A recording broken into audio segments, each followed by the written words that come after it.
Qui est intervenu vendredi dernier, un réaménagement qui prend les Camerounais à contre-pied. C'est vrai qu'il y avait un vent de réaménagement ou alors de remaniement qui planait sur le gouvernement depuis longtemps, mais à un moment on s'attend, le mois le président fait ce réaménagement. On a notamment de nombreuses spécificités, notamment certaines personnalités qui sortent du club des ministres tandis que d'autres entrent. Il y a également le ministère de l'administration territoriale et de la décentralisation qui subit un éclatement et qui se retrouve donc en deux ministères. Alors professeur, je reste avec vous pour préciser qu'au moment de ce réaménagement, vous êtes toujours sur Yaoundé. La question, la toute première, comment est-ce que vous accueillez la nouvelle? Moi, je pense que d'abord, il faut, du point de vue de l'analyse politique, dire que c'est un réaménagement gouvernemental. J'insiste dessus parce qu'en 35 ans de pouvoir, le président Paul Biya a effectué 30 réaménagements et 5 remaniements ministériels. Alors, qu'est-ce que cela veut dire? Le président est peut-être quelqu'un qui prend le temps, c'est vrai, mais qui agit en fonction des conjonctures. Alors, comment j'ai accueilli cela? Je peux d'abord tout simplement constater que ce remaniement, ce réaménagement obéit à deux déterminants. Le premier déterminant est politique. Vous savez qu'il y a la crise anglophone. Bien sûr. Et ce premier déterminant a amené aujourd'hui au gouvernement pratiquement 5 personnalités d'origine anglophone aux affaires stratégiques. Un anglophone n'avait jamais occupé un poste de souveraineté. On a aujourd'hui un anglophone à Tanganji qui est au Minat. On a également Madame Vaila qui est aujourd'hui à l'enseignement secondaire. Et un anglophone, il voulait aussi être représenté quelque part à la présidence de la République. On a un anglophone représenté là-bas. Mais ce qui compte, c'est de voir jusqu'à quel point le président de la République, on a un anglophone représenté là-bas. Mais ce qui compte, c'est de voir jusqu'à quel point le président de la République a répondu aux doléances des anglophones. Deuxième temps fort, et je termine dessus, de ce remaniement, c'est la dimension politico-administrative. Quand on regarde effectivement les départs, nous comprenons effectivement que sur le plan administratif, on peut supposer que le président n'a pas été indifférent à certains problèmes qui ont mobilisé les Camerounais, surtout nos compatriotes de l'opposition. Il y a eu l'affaire de l'évêque Bala. Bon, certains font allusion à tort ou à raison. Toujours est-il que on voit le départ de certaines personnalités plus ou moins, même si elles ne sont pas singulièrement indiquées comme étant coupables, partir du gouvernement. On a l'affaire du train des ECA, qui est aussi un problème qui a beaucoup secoué notre environnement sociopolitique. Et puis enfin, on a ce problème récurrent de l'eau et de l'électricité qui est apparu comme quelque chose d'inadmissible. Et puis enfin, on peut aussi dire que le président a voulu ramener de l'ordre au regard de l'affaire qui opposait monsieur le directeur général de l'ENAM, Linus Mendiana, à Michel Anjangwan. Et là, on a vu quand même un ministre réinsister en renvoyant au directeur général de l'ENAM une demande d'explication. On peut dire que ça en était trop. Et là, une fois de plus, le président a tranché. Ce n'est pas une mauvaise chose. Alors, professeur, il faut préciser à votre suite, on l'a déjà dit que cette ombre de réaménagement plane sur le gouvernement depuis longtemps. Est-ce que vous attendiez à ce que votre nom se retrouve dans la liste de ces personnes? Bon, je vais vous dire sincèrement ce que je pense. Je veux être utile. On peut être utile lorsque vous avez une fonction politique ou une fonction administrative.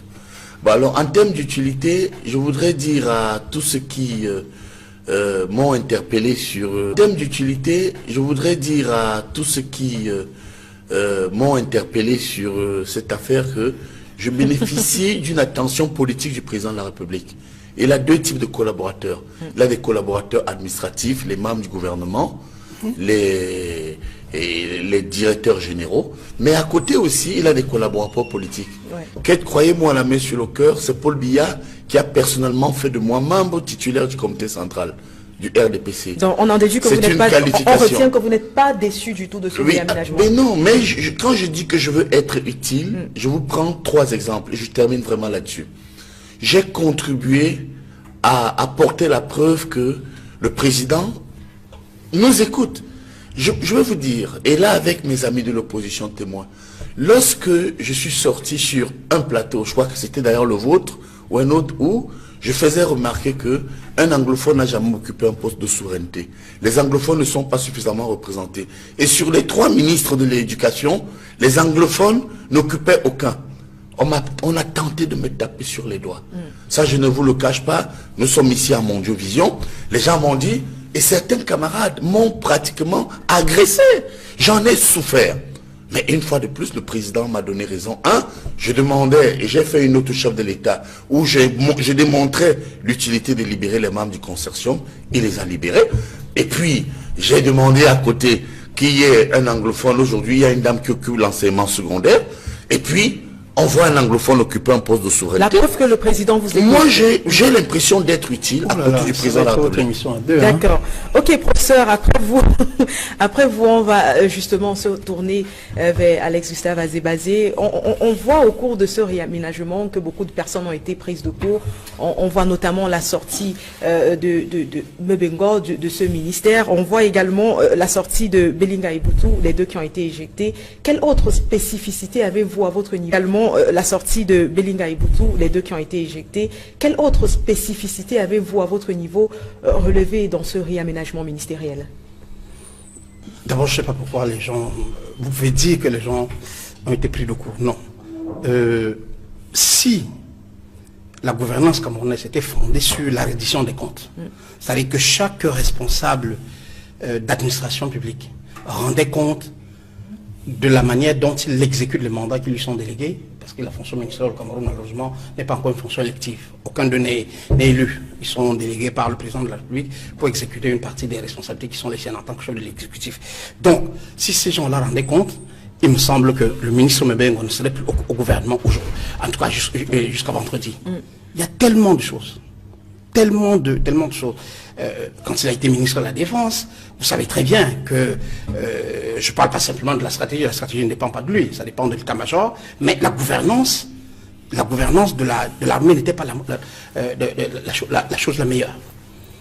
Quand il est arrivé au ministère des Transports, M. Messanganyam, qui est son camarade, l'a suffisamment dit, il y a eu cette gestion de la rupture du pont sur la Magnaï, en tout cas sur Magnaï, et qui a entraîné, du fait de ces instructions, ce qui s'est passé et qui est resté une catastrophe extrêmement, en tout cas non soldée à la date d'aujourd'hui, parce que voyez-vous, jusqu'aujourd'hui, même les victimes n'ont toujours pas été ni indemnisées, ni même toutes identifiées. Parce que j'ai discuté avant d'arriver sur ce plateau avec des avocats qui me disent qu'il y a une dizaine de victimes qui ne sont pas encore identifiées, en tout cas qui ne sont pas encore identifiées et qui demandent à l'être. Ça, sans que je ne fasse ce que beaucoup de journalistes aiment faire.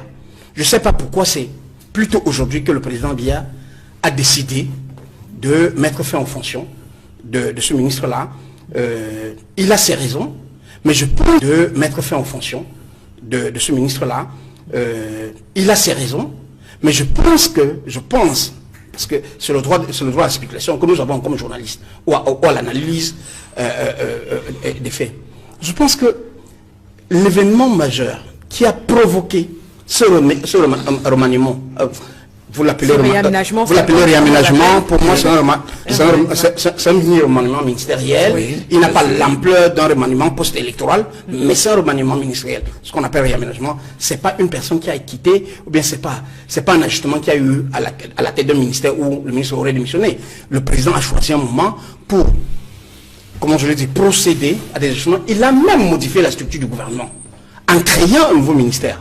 C'est-à-dire qu'aujourd'hui, en tout cas le décret de 2011 qui réorganisait le gouvernement du Cameroun, fixait un nombre précis de ministères. Il y a eu un décret modificatif de celui-là avant le réaménagement. Donc c'est un remaniement. Le débat, et je lui dis que le Messanga et consorts veulent faire, moi j'estime que ce n'est pas honnête. Il y a eu dans la forme, sur le plan juridique, on a réorganisé le gouvernement en créant un nouveau ministère, et ensuite on a nommé de nouveaux ministres dans ce département et bien d'autres.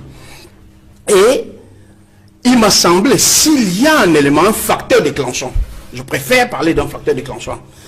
À mon sens, c'est la polémique qui avait commencé à naître autour de la publication par une organisation internationale de, comment je le dis, des coûts des voyages du chef de l'État et d'un ensemble de membres de son entourage, de ses voyages privés. Exactement. La polémique n'est pas privée. Et je pense que ça a dû précipiter ce gouvernement que le président n'arrivait pas à faire depuis. Le président l'a fait. Je pense que ça a dû précipiter ce gouvernement que le président n'arrivait pas à faire depuis. Le président l'a fait comme une sorte de pare-feu pour que cette affaire sorte de l'actualité et que, bon, on spécule comme là, en ce moment, on est en train de spéculer sur le gouvernement sur le remaniement qui au fond, qui ne change rien au fond dans la structure d'organisation de l'État, qui ne change rien dans la structure, dans l'orientation politique, parce que celui qui fixe les orientations de ce gouvernement-là, c'est le président de la République. Il est encore là. Celui qui assure la coordination, c'est le Premier ministre. Et il est encore là. Il y a un jeu de chaises musicales. Vous avez tout à l'heure parlé du ministre, celui qui était chargé de le directeur du cabinet civil. Oui. Ben, que voulez-vous que je dise? Le président l'a remplacé. C'est un diplomate, en tout cas, qui devrait être à la retraite depuis très longtemps.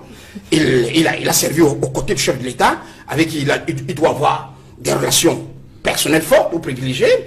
Le président a choisi à un moment donné de le remplacer peut-être par quelqu'un de plus... Sauf que... J'allais pas dire de plus jeune. Beaucoup de Camerounais aujourd'hui, le président s'est éloigné ou a éloigné de lui des personnes en qui il avait perdu toute sa confiance et a rapproché celles qui avaient gagné cette confiance-là. J'en sais rien. Je ne peux pas me permettre de dire ça. En tout cas, l'une des constantes de ce remaniement, puisque je ne fais pas dans l'ésotérisme, ce que je constate, c'est que s'il y a des batailles de clans, et il en existe toujours dans un serré gouvernemental, elles ne portent pas sur des orientations politiques de ce gouvernement.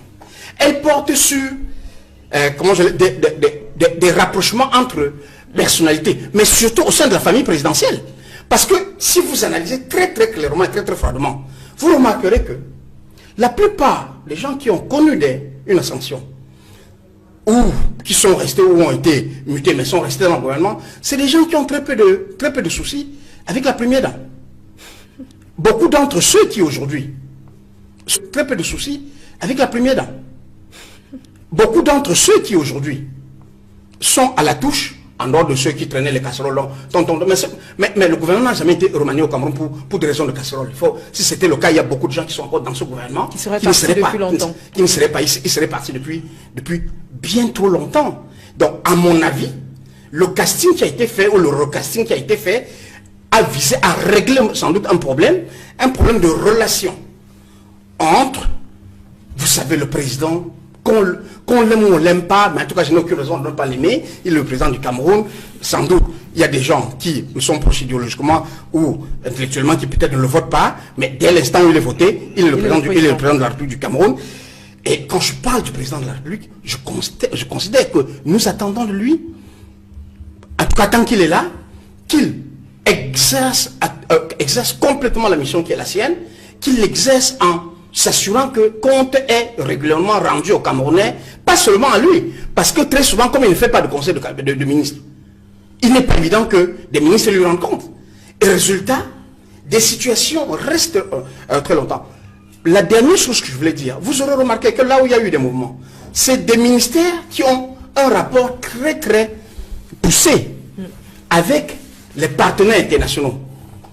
À l'analyse, on peut considérer, en tout cas moi je considère, que ces partenaires-là, qui jouent un rôle extrêmement important aujourd'hui dans la détermination, en tout cas, non pas des choix politiques du Cameroun, parce que les choix politiques d'un gouvernement relèvent de ce gouvernement-là, notamment du président de la République, en l'espèce puisqu'on est dans un système présidentialiste, mais ces partenaires-là, qui sont en programme avec le Cameroun, ne doivent pas être très contents de la manière dont les choses sont mises en œuvre.